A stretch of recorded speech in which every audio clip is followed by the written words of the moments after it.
And now I'm pleased to be joined by Saul from Blacklist. Hello, thanks for having me, Chris. Hey man, how are you? I'm pretty good. Yeah, busy working on new music and obviously this latest release.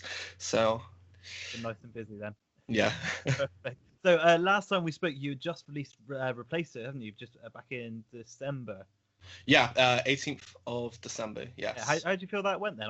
I say I really loved the song, and I think it must have went down well. Yeah, we got some really good reception. We got a bunch of new people listening to the music, which I think on the exact same day we actually managed to lose our Instagram.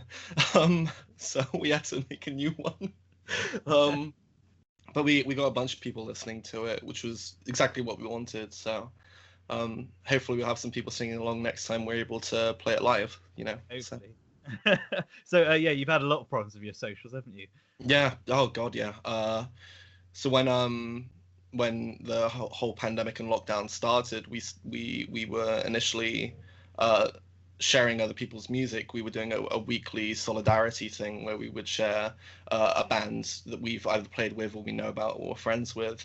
Unfortunately, without telling anyone, Facebook changed how its copyright was working with people streaming music because everyone was suddenly streaming music and trying to find different ways of doing it.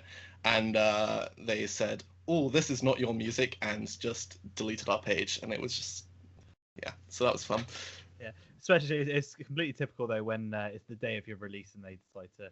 Yeah. The day or the day before, wasn't it? It's so Yeah, frustrating. that's ridiculous. Yeah. So anyway, Replacer, obviously that was a long time coming, wasn't it? I think it's sort of a 2-year build-up of. Yeah, I think I said our single was coming out soon about 20 times over the last 2 years or something like that. So it finally came out. yeah. Obviously you've got the new EP coming out. The rest of the tracks had a similar sort of been floating around for a while, or are they all sort of? Yeah. So there's 2 tracks specifically off it that are actually reworks of old Saul Blues songs, which you might know as Everything and Husk.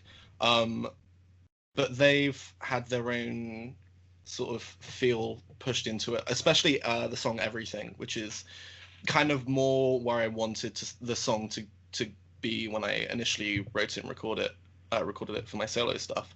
So yeah, I mean, these are the songs that we've been performing live for the last year and a bit, and well, until this year with COVID. But yeah, this is stuff that people who've seen us live should know and should be familiar with. But hear it in a really cool way as well. So excellent. So tell us a little bit about the EP then. Like, what can we expect? So there's some. As with the Replacer, the recording's a little bit of a grittier kind of raw sound. What we were going for when we recorded it is to have us all essentially recreate that live feel that we had previously, because everyone had heard the songs live.